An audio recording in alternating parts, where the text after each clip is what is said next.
Muy buenos días, mi nombre es Denis Guerra Centeno, soy médico veterinario, manejador de vida silvestre e investigador social, y en esta oportunidad me han invitado del Museo Popol Vuh, donde tenemos una relación desde hace varios años, para hablar sobre algunos artefactos precolombinos que son representación de animales. Quisiera nada más compartirles cómo surge esta idea de trabajar en la interpretación de especies en artefactos precolombinos. Y es porque hace varios años, mi mamá, que es guía en el Museo Popol Vuh, me invitó a que conociera la colección, y a medida que ella me iba mostrando la colección, pues yo le iba diciendo, fíjese que este creo que no está bien clasificado, no está bien identificado, porque aquí dice que es reptil y no es reptil. Entonces surgió la idea de trabajar en esto de la interpretación de especies en piezas o en artefactos zoomórficos, sobre todo, que es mi experiencia. Y esto creo que es una línea de investigación que todavía hay que trabajar, que todavía hay que desarrollar, y hay que trabajar en colaboración con los arqueólogos, porque el arqueólogo tiene su formación y es bastante difícil que un arqueólogo pueda conocer las especies como la conoce un biólogo o un manejador de vida silvestre. Entonces, pues hemos estado colaborando con algunos arqueólogos en la identificación de piezas. Es un tema bien interesante que permite descubrir un montón de cosas, ¿verdad? También hay posibilidad, en algunos casos, de llegar a determinar la especie. Que eso es algo que a veces ni siquiera con animales existentes se puede hacer, o es bien difícil determinar la especie. Pero hay ciertas especies que tienen rasgos característicos que permiten esa identificación. Entonces, pues yo agradezco mucho esta invitación al Museo Popol Vuh para hablar sobre este tema que a mí me parece bien interesante y creo que debemos trabajar más en él. Y pues esto podría generar también líneas de investigación, y también el público que visita los museos podría pues tener otra visión, otro aspecto y otra información adicional, y no solo la pieza en tanto pieza arqueológica, sino cuál es el significado, por qué una especie y no otra, o por qué, por ejemplo, una especie, si es una pieza de la costa sur y es un animal o una especie que se distribuye en el norte de Guatemala, o quizá no en Guatemala, quizá es de México. Eso podría dar indicios de que esa pieza vino de México o vino de otro lugar, o que el artista que la talló, o que la pintó, que la esculpió, qué sé yo, pues conocía otras especies. Entonces podría abrir nuevas luces y podría dar datos más interesantes. Entonces, para eso estamos aquí hoy, y quiero reiterar el agradecimiento al Museo Popol Vuh.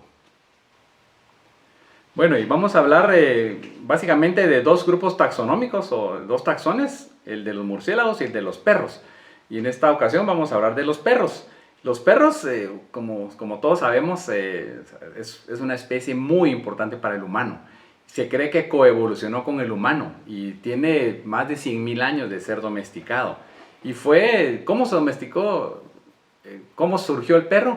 Fueron lobos que empezaron a volverse satélites de comunidades humanas, pues aprovechaban la basura o los restos de alimento en la basura. Poco a poco la relación se fue haciendo más cercana, el lobo ya no tenía miedo del humano, el humano no tenía miedo del lobo, y eventualmente el hombre pues captó al lobo y empezaron a surgir mutantes, como pasa con cualquier especie animal. El humano empezó a seleccionar estos mutantes y eventualmente pues surgió el perro. Aquí en América surgió el perro por su lado, distinto al que surgió en Europa y en otras localidades, ¿verdad? Entonces, a la llegada de los españoles, pues ya habían razas de perro en Mesoamérica. Por ejemplo, Bernardino Sahagún hace descripciones de razas de perros. Francisco Alfonso de Fuentes y Guzmán, en Recordación Florida, también hace descripciones de perros. ¿Para qué se usaba el perro? El perro tenía diversas funciones.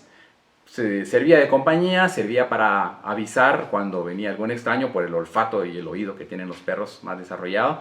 El perro también se usaba para hacer artesanías con sus huesos, y también se usaba para comérselo. En México se comía indistintamente casi cualquier raza o variedad de perro, pero en Guatemala Fuentes y Guzmán describe al tlalchichi, que era un perro, podría ser parecido al de esta pieza porque era un perro chaparro, gordito, no ladraba, y ese era el que comían. Incluso había cierta fiesta donde se hacían tamales de gallina y tamales de perro. Y yo tengo la hipótesis de que de repente por eso se llaman chuchitos los chuchitos, porque son tamales y si antes se hacían de perro, pues de repente.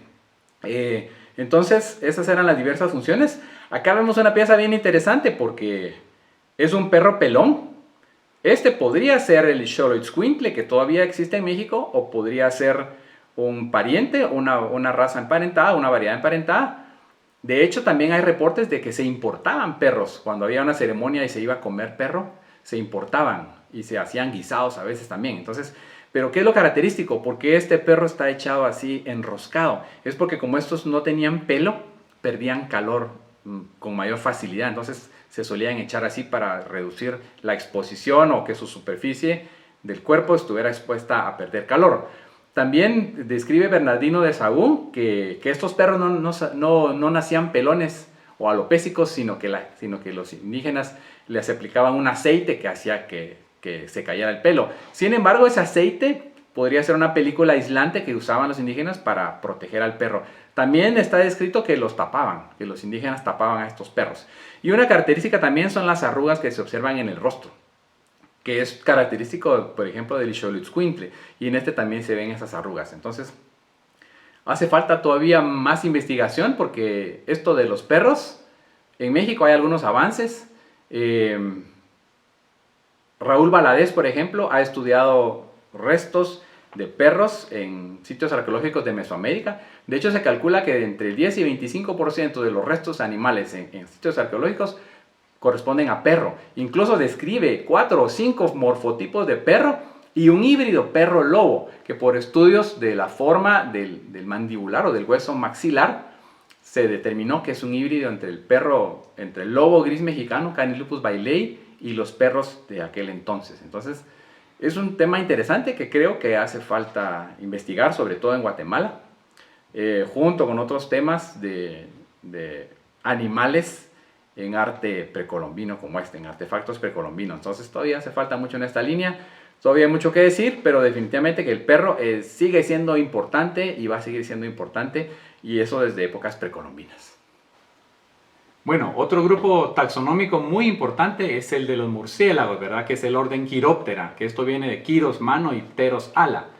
Es un grupo muy importante en Guatemala, y Guatemala es uno de los países con más diversidad de especies de murciélagos. Según el último estudio publicado, que es el de Cracker Castañeda del 2016, Cracker Castañeda y colaboradores, en Guatemala hay 100 especies de murciélagos. ¿Y cómo es posible que en un país tan pequeño pueda haber 100 especies de murciélagos? Es porque los murciélagos se distribuyen en los nichos. Hay unos que comen peces, hay unos que comen ranas, hay unos que comen frutas, unos que comen semillas, unos que comen néctar, hay unos que se comen a otros murciélagos. Y hay particularmente un grupo bien interesante que es el de los vampiros. Los vampiros son murciélagos que solo se alimentan de sangre, son hematófagos. Y los vampiros son oriundos de América. No hay vampiros en Europa, ni en África, ni en Oceanía.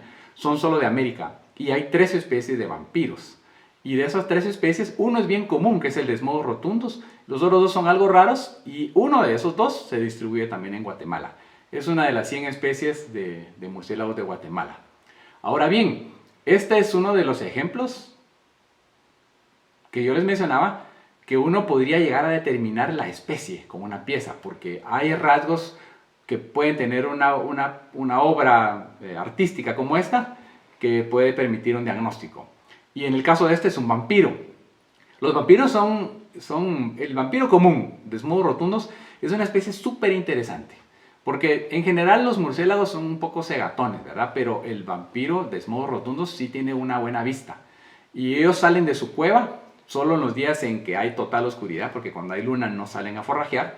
Salen de su cueva y van viendo dónde está principalmente el ganado, porque cuando no había ganado acá, los murciélagos se alimentaban de venados y tepezcuintres y otros animales, pero esos animales, como han coevolucionado con el vampiro, tienen más mecanismos de defensa, entonces no es tan fácil parasitarlos.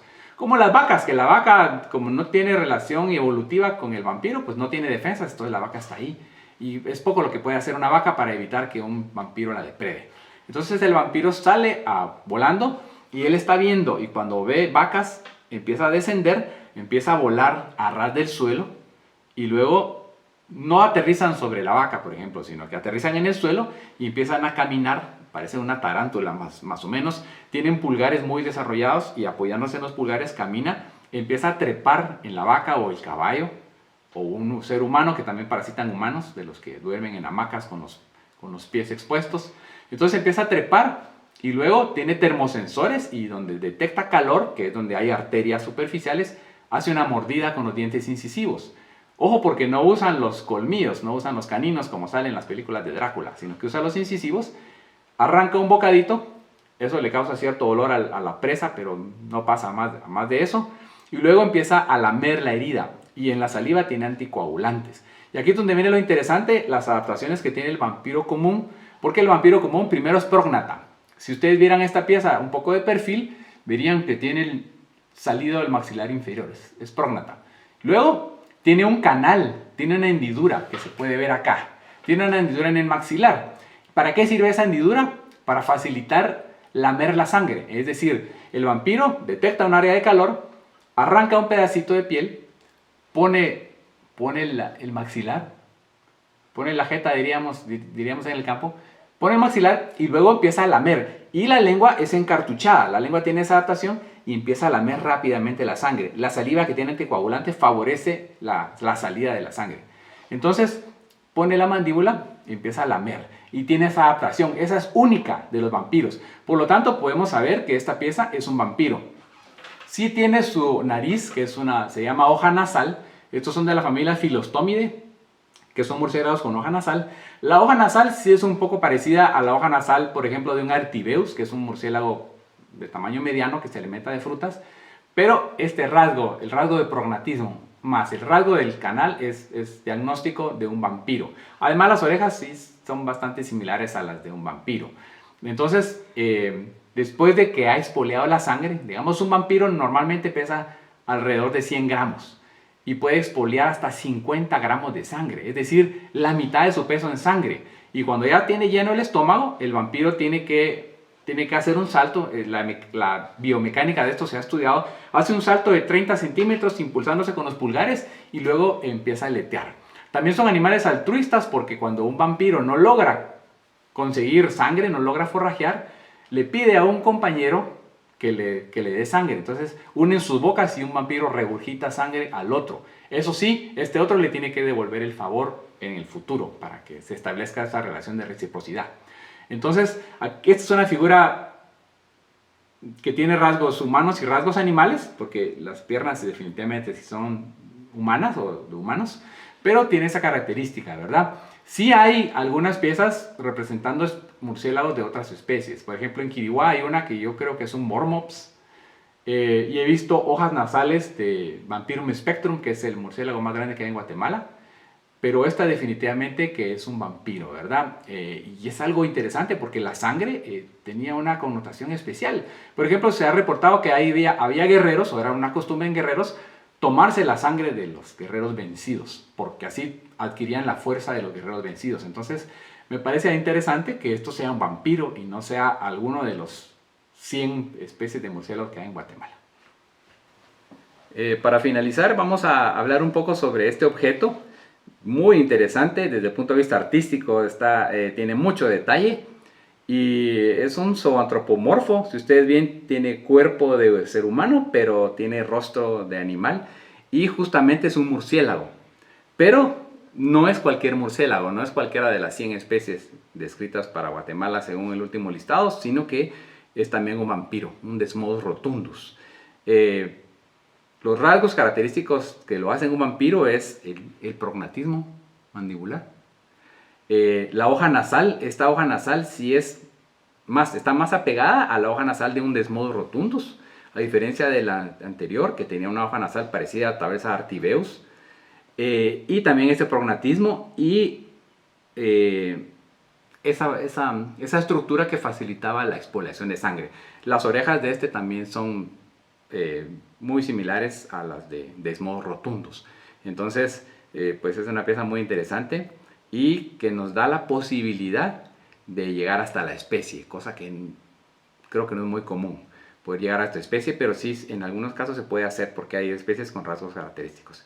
Y bueno, pues yo con eso me despido de ustedes y quiero agradecerle la atención y pues vamos a seguir en el futuro conversando sobre piezas y analizándolas, porque como les digo, esto es algo que todavía necesita poner atención y hay mucho por hacer, ¿verdad? Hay mucho que decir de los animales representados en el arte prehispánico.